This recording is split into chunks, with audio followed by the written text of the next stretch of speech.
Assalamualaikum sahabat, selamat datang di Sekisah, seputar kisah penuh hikmah. Pada kisah kali ini, coba kita bayangkan seorang pejabat yang hidup dalam kemewahan, namun yang tersembunyi di balik semua itu adalah dosa besar yang tak terlihat, yaitu korupsi. Tapi apakah ia akan benar-benar terjatuh dalam kehancuran, atau justru bangkit melalui taubat yang tulus? Saksikan sampai akhir kisah ini untuk menemukan arti sebenarnya dari perubahan hidup. Sebelum dimulai kisahnya, jangan lupa tulis sholawat kepada Nabi kita tercinta di kolom komentar.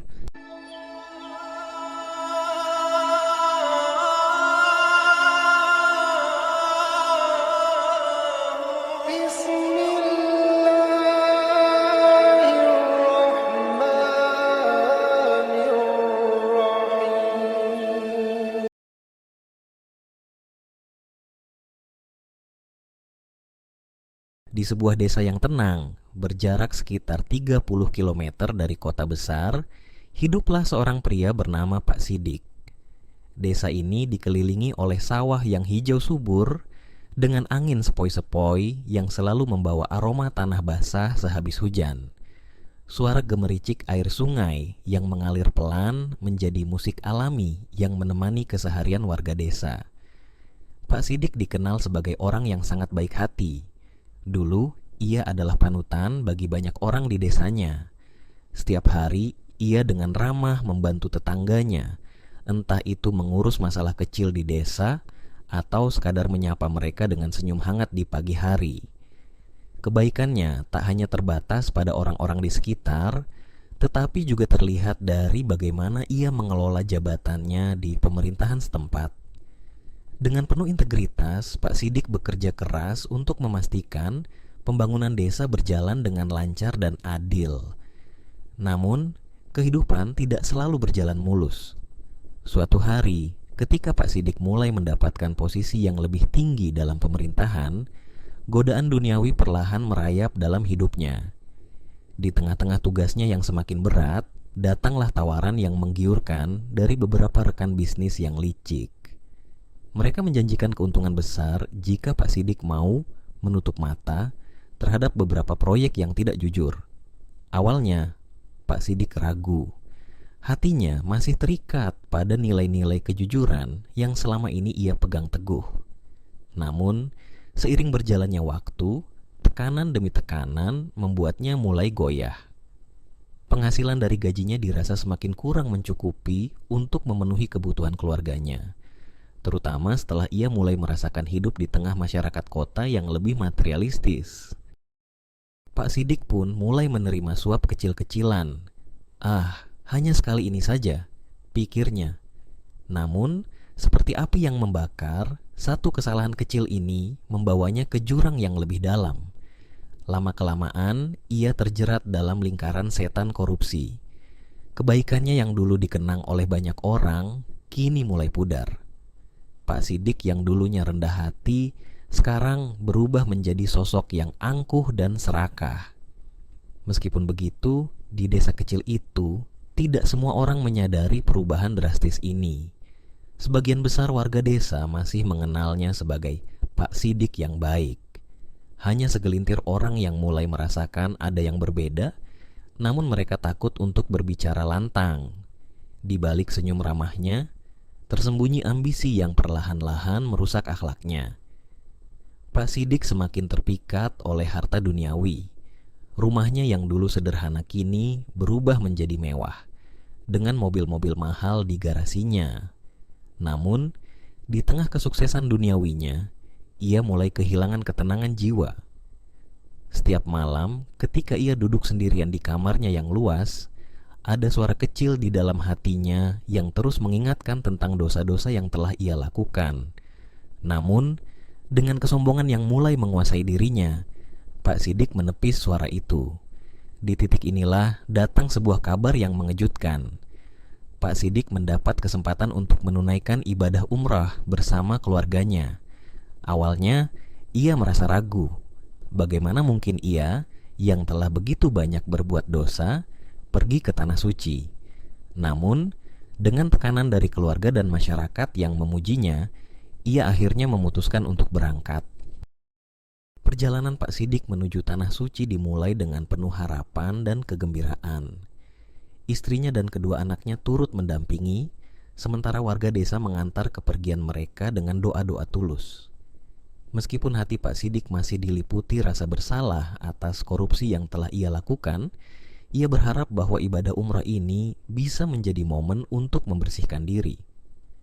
Setibanya di Mekah, mata Pak Sidik terpesona oleh keindahan Masjidil Haram. Betapa megahnya Ka'bah berdiri di tengah-tengah ribuan jamaah yang khusyuk berdoa. Namun, di balik kekagumannya, hatinya tetap gelisah. Setiap kali ia mengangkat tangannya untuk berdoa, bayangan dosa-dosanya datang menghantui. Pak Sidik mulai merasa ada sesuatu yang aneh pada tangannya. Hari pertama tawaf, Pak Sidik merasakan tangannya tiba-tiba terasa kaku dan dingin. Awalnya, ia mengira itu hanya kelelahan setelah perjalanan panjang. Namun, semakin lama, rasa tidak nyaman itu semakin menjadi. Saat ia hendak meraih tangan istrinya untuk bersama-sama melanjutkan tawaf, tangannya terasa nyeri seperti disayat-sayat. Wajahnya berubah pucat, tetapi ia mencoba menahan diri agar keluarganya tidak khawatir. Hari kedua, rasa nyeri di tangannya semakin parah. Kali ini, setiap kali ia menyentuh tubuh Ka'bah atau berusaha mengangkat tangan untuk berdoa, ada rasa perih yang menusuk-nusuk. Seolah-olah ada sesuatu yang tak kasat mata sedang menggerogoti tangannya. Pak Sidik mulai cemas, tapi ia masih belum berani mengaku pada siapapun. Ia berharap, mungkin ini hanya cobaan kecil yang harus ia lalui selama umrah. Di tengah tawaf hari ketiga, rasa sakit di tangan Pak Sidik mencapai puncaknya. Kali ini, ia merasa seperti ada pisau tajam yang menancap di antara jari-jarinya. Tangannya mulai membengkak dan setiap gerakan terasa menyakitkan. Ia berusaha menutupi kondisi ini dengan berpura-pura normal di depan keluarganya, namun tubuhnya tak bisa lagi menahan sakit yang semakin menjadi-jadi. Pada malam itu, Pak Sidik terbangun dari tidurnya dengan keringat dingin membasahi tubuh. Tangannya terlihat semakin membengkak, kulitnya kemerahan seolah-olah darah di dalamnya mendidih. Ia pun merasa panik dan dengan cepat ia mencari pertolongan. Di dalam hatinya, ia mulai merasa ini bukan sekadar sakit biasa, melainkan ada sesuatu yang lebih besar. Pak Sidik akhirnya memberanikan diri menemui seorang ustadz di rombongannya. Dengan hati berat, ia menceritakan rasa sakit yang tak tertahankan di tangannya. Sang ustadz menatap Pak Sidik dengan penuh perhatian, lalu dengan lembut bertanya, "Apakah engkau merasa ada sesuatu yang belum engkau akui, Pak Sidik? Apakah ada beban dalam hatimu yang belum kau lepaskan?" Mendengar pertanyaan itu, air mata Pak Sidik mulai mengalir. Ia tahu persis apa yang dimaksud oleh sang ustadz. Dengan suara bergetar, ia mengakui segala dosa-dosanya. Ia bercerita tentang korupsi yang telah ia lakukan, tentang suap yang ia terima, dan tentang ketidakjujuran yang selama ini ia sembunyikan. Tangisnya pecah, ia merasa amat malu di hadapan Allah. Sang ustadz dengan tenang mendengarkan pengakuan Pak Sidik, lalu berkata, "Allah Maha Pengampun, Pak Sidik. Namun, taubat harus datang dari hati yang benar-benar ikhlas. Rasa sakit di tanganmu mungkin adalah peringatan dari Allah agar engkau segera bertaubat sebelum terlambat." Malam itu, Pak Sidik memohon ampun dengan sepenuh hati. Ia menangis di depan Ka'bah, memohon kepada Allah untuk mengampuni dosa-dosanya. Meskipun rasa sakit di tangannya masih belum hilang, ia merasakan sedikit ketenangan di hatinya. Ia mulai menyadari bahwa azab yang ia rasakan adalah teguran langsung dari Allah atas kelakuannya selama ini. Namun, meski Pak Sidik berusaha keras untuk bertaubat, rasa sakit di tangannya tidak kunjung hilang. Hari-hari berikutnya, setiap kali ia berdoa atau menyentuh Ka'bah, tangannya terasa seperti ditusuk duri-duri tajam. Seolah-olah ada sesuatu yang tidak terlihat sedang menghukum tangannya. Meski tak sampai terpotong, perasaan seperti itu membuatnya takut akan balasan yang lebih besar di masa depan jika ia tidak segera memperbaiki diri. Pak Sidik menyadari bahwa ini bukanlah akhir dari azabnya, melainkan hanya peringatan awal. Ia harus terus berusaha memperbaiki hidupnya dan memohon ampunan Allah sebelum azab yang lebih besar menimpanya. Hari-hari berlalu dan rasa sakit di tangan Pak Sidik semakin parah. Meski ia telah berdoa dan menangis di hadapan Ka'bah, azab yang ia rasakan seolah tak kunjung hilang. Rasa nyeri yang menusuk semakin merasuk, hingga jari-jari tangannya mulai kehilangan daya gerak. Pak Sidik merasa putus asa. Tak ada satu obat pun yang bisa meringankan penderitaannya. Ia sadar sepenuhnya bahwa ini bukan penyakit biasa, melainkan teguran dari Allah atas dosa-dosa korupsinya. Suatu pagi, ketika Pak Sidik hendak melaksanakan tawaf untuk terakhir kalinya sebelum kembali ke tanah air, ia merasakan ada sesuatu yang sangat aneh pada tangannya. Kulit di sekeliling jari-jarinya mulai menghitam, seolah-olah darah di dalamnya berhenti mengalir. Tangannya yang dulu kuat, kini terasa lumpuh dan mati rasa. Keluarganya yang melihat kondisi ini mulai khawatir, namun Pak Sidik berusaha untuk tetap tenang. Di tengah lautan manusia yang tengah melaksanakan tawaf, Pak Sidik berusaha merapat ke arah Ka'bah. Setiap langkah terasa berat, dan pikirannya terus dipenuhi oleh dosa-dosa yang telah ia lakukan. Di tengah keramaian itu, ia merasakan hawa dingin menyergap tubuhnya, seolah ada sesuatu yang mencekik jiwanya dari dalam. Pak Sidik tahu, inilah saatnya ia menghadapi puncak dari segala dosa yang selama ini ia sembunyikan. Tiba-tiba, ketika ia hendak mengangkat tangannya untuk berdoa, rasa sakit yang luar biasa menusuk di seluruh lengannya. Sontak, Pak Sidik berteriak tertahan. Tubuhnya terjatuh di atas lantai Masjidil Haram dan tangannya terlihat gemetar hebat. Sekelilingnya, orang-orang mulai berkerumun, tetapi tak ada yang benar-benar tahu apa yang sedang terjadi padanya. Keringat dingin membasahi tubuh Pak Sidik, sementara matanya mulai memerah. Di tengah rasa sakit yang semakin menguat, suara hatinya terus berbisik. Ini adalah peringatan terakhir dari Allah, pikirnya. Dalam detik-detik yang seolah menjadi penghakiman bagi dirinya, ia mulai mengingat kembali semua yang telah ia lakukan. Dari menerima suap, menipu rakyat, hingga memperkaya diri dengan harta haram. Semua kesalahan itu muncul satu persatu dalam benaknya, membawa rasa sesal yang dalam. Dalam kondisi yang semakin melemah, Pak Sidik mengangkat kedua tangannya yang kini penuh dengan rasa sakit tak terhingga. Air mata membanjiri wajahnya, dan di tengah lautan manusia yang terus berputar mengelilingi Ka'bah, Pak Sidik berteriak memohon ampun. Ya Allah, ampuni aku. Ampuni segala dosaku. Aku bersalah, aku khilaf. Aku mohon, jangan ambil tanganku ini, jangan ambil jiwaku sebelum Engkau mengampuni aku. Terisak-isak, ia bersujud di atas lantai marmer yang dingin. Kali ini, doa-doanya bukan lagi sekadar kata-kata kosong. Hatinya benar-benar hancur. Ia benar-benar menyesali semua perbuatannya. Setiap sujudnya dipenuhi oleh air mata taubat, dan tangannya yang sakit itu terasa bergetar hebat. Meski rasa sakit masih mencengkeram kuat, dalam hati kecilnya ia merasa ada sedikit harapan. Ia tahu bahwa Allah Maha Pengampun, dan selama ia masih memiliki waktu, taubatnya akan didengar. Saat itu juga, sang ustadz yang sebelumnya ia temui datang menghampirinya.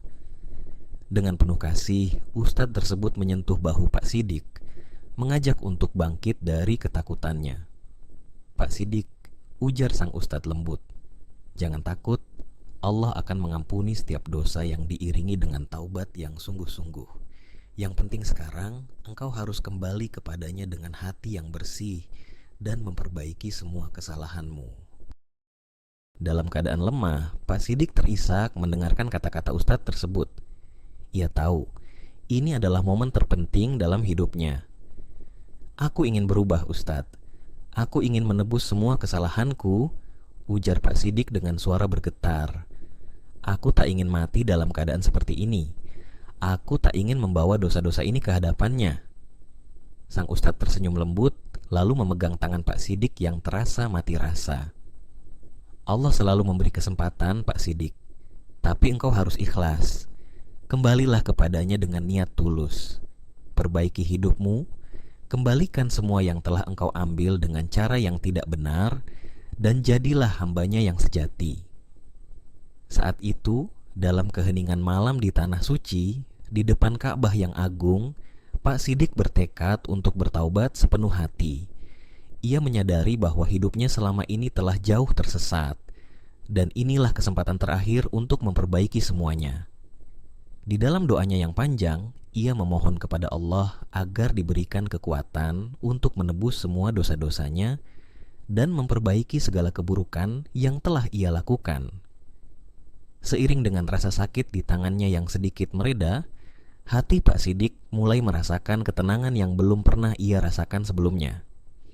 Ia tahu bahwa perjalanan taubatnya masih panjang, tetapi ia percaya bahwa selama ia berusaha dengan sungguh-sungguh, Allah akan memberinya jalan keluar. Setelah perjalanan spiritual yang panjang dan penuh dengan ujian, Pak Siddiq akhirnya menyelesaikan ibadah umrah. Tangannya yang dulu terasa seperti akan terputus, kini mulai membaik meskipun masih terasa nyeri. Namun, yang lebih penting bagi Pak Siddiq bukanlah kondisi fisiknya, melainkan perubahan besar yang terjadi dalam hatinya. Di hadapan Ka'bah, ia telah bertaubat dengan sungguh-sungguh, dan kini ia siap memulai hidup baru. Ia tidak lagi hanya memikirkan dunia, melainkan kehidupan di akhirat yang menjadi fokus utamanya. Sepulangnya ke kampung halaman, Pak Siddiq disambut hangat oleh warga desa. Mereka yang tidak tahu akan pergulatan batin dan fisik yang dialami Pak Siddiq selama di tanah suci, menyambutnya seperti seorang pahlawan. Wajah Pak Siddiq yang biasanya tegas dan penuh percaya diri, kini berubah lebih tenang dan penuh kedamaian. Ada senyum yang berbeda di wajahnya, senyum seorang lelaki yang baru saja melewati pertarungan terbesar dalam hidupnya. Namun, Pak Siddiq tahu, perjuangannya belum selesai. Di kampung halaman, ia harus menghadapi kenyataan pahit yang selama ini ia abaikan, korupsi yang telah ia lakukan, suap yang ia terima, dan uang haram yang selama ini menumpuk di rekeningnya. Sebagai pejabat, ia tahu bahwa ia harus bertanggung jawab atas perbuatannya. Ia harus mengembalikan apa yang bukan miliknya dan menebus dosa-dosa sosial yang selama ini ia lakukan. Dengan tekad yang bulat, Pak Siddiq mulai memperbaiki hidupnya. Langkah pertamanya adalah mengumpulkan seluruh berkas-berkas yang terkait dengan korupsi yang ia lakukan. Semua bukti suap dan penggelapan dana yang dulu ia sembunyikan, kini ia serahkan kepada pihak berwenang. Banyak dari rekan-rekannya yang terkejut dengan langkah ini, bahkan ada yang mencoba menghentikannya. Tetapi Pak Siddiq tak lagi peduli. Hatinya kini telah terpaut pada keadilan dan kebenaran. Tak hanya itu, Pak Siddiq juga mendatangi satu persatu orang yang dulu pernah ia zalimi. Ia memohon maaf kepada mereka, mengakui kesalahan, dan berusaha mengembalikan apa yang telah ia ambil secara tidak benar. Beberapa orang menerima permintaan maafnya dengan lapang dada, sementara yang lain masih penuh kebencian. Meski demikian, Pak Siddiq tetap tegar, meyakini bahwa inilah jalan yang harus ia tempuh untuk menebus segala dosanya di hadapan Allah. Warga desa yang melihat perubahan drastis pada Pak Siddiq pun mulai menyadari bahwa ada sesuatu yang berbeda. Tak sedikit yang menghargai keberaniannya untuk mengakui kesalahan, tetapi ada pula yang masih meragukan ketulusannya. Meskipun begitu, Pak Siddiq terus melangkah maju, tanpa menghiraukan apa kata orang. Ia yakin selama Allah meridai taubatnya, ia tidak membutuhkan pengakuan manusia. Beberapa bulan berlalu dan akhirnya Pak Siddiq mengumumkan pengunduran dirinya sebagai pejabat. Ia merasa sudah tidak pantas lagi memegang jabatan tersebut mengingat dosa-dosa masa lalunya. Dengan pengunduran diri ini, ia ingin benar-benar membersihkan dirinya dari segala bentuk keduniawian yang pernah membuatnya tersesat. Keluarganya mendukung keputusannya, meskipun kehidupan mereka mungkin akan berubah menjadi lebih sederhana setelah ini. Tak lama setelah pengunduran dirinya, nama Pak Sidik mulai jarang terdengar di kalangan pejabat. Ia memilih hidup sederhana di desa, mendekatkan diri kepada Allah, dan berusaha membantu warga dengan cara yang lebih ikhlas. Setiap hari, ia meluangkan waktunya untuk mengajar anak-anak di masjid, membimbing mereka untuk tidak mengulangi kesalahan yang pernah ia lakukan. Warga yang dulu meragukan ketulusannya, kini mulai melihat bahwa perubahan Pak Sidik adalah nyata. Meskipun kehidupannya kini jauh dari kemewahan yang dulu ia nikmati, Pak Sidik merasakan kedamaian yang tidak pernah ia rasakan sebelumnya. Tangannya, meski masih sering terasa nyeri sebagai pengingat akan dosa-dosanya, kini menjadi simbol perjuangannya. Setiap kali ia melihat bekas luka di tangannya, ia ingat bahwa Allah telah memberinya kesempatan untuk berubah. Tangannya tidak terpotong, tetapi rasa sakit itu menjadi pengingat abadi agar ia tidak kembali ke jalan yang salah. Di hari-hari terakhirnya, Pak Sidik menjadi sosok yang dihormati di desanya. Bukan karena kekuasaan atau hartanya, tetapi karena ketulusannya untuk bertaubat dan memperbaiki diri. Ia menjadi contoh bagi banyak orang bahwa taubat itu selalu mungkin selama kita bersungguh-sungguh. Ketika akhirnya ajal menjemputnya bertahun-tahun kemudian, Pak Sidik meninggal dalam keadaan husnul khatimah, dikelilingi oleh keluarga yang mencintainya dan warga yang menghormatinya. Meski dulu ia pernah tergelincir dalam dosa besar, ia telah membuktikan bahwa dengan tekad dan kesungguhan, seseorang bisa kembali kepada jalan yang benar. Dan yang terpenting, ia telah menemukan kembali kedamaian di dunia dan insya Allah di akhirat. Teman-teman, kisah Pak Sidik adalah pengingat bagi kita semua bahwa tak ada harta dunia yang bisa menutupi dosa di hadapan Allah. Dari azab yang ia alami, kita belajar bahwa Allah senantiasa memberikan peringatan bagi hambanya yang tersesat, namun juga membuka pintu taubat bagi mereka yang ingin kembali. Semoga kisah ini menjadi pelajaran bahwa setiap langkah menuju kebaikan selalu dimulai dari penyesalan yang tulus. Mari kita jaga hati dan perbuatan kita agar tidak terjerumus ke dalam kesalahan yang sama. Wallahu a'lam bishawab. Wassalamualaikum warahmatullahi wabarakatuh.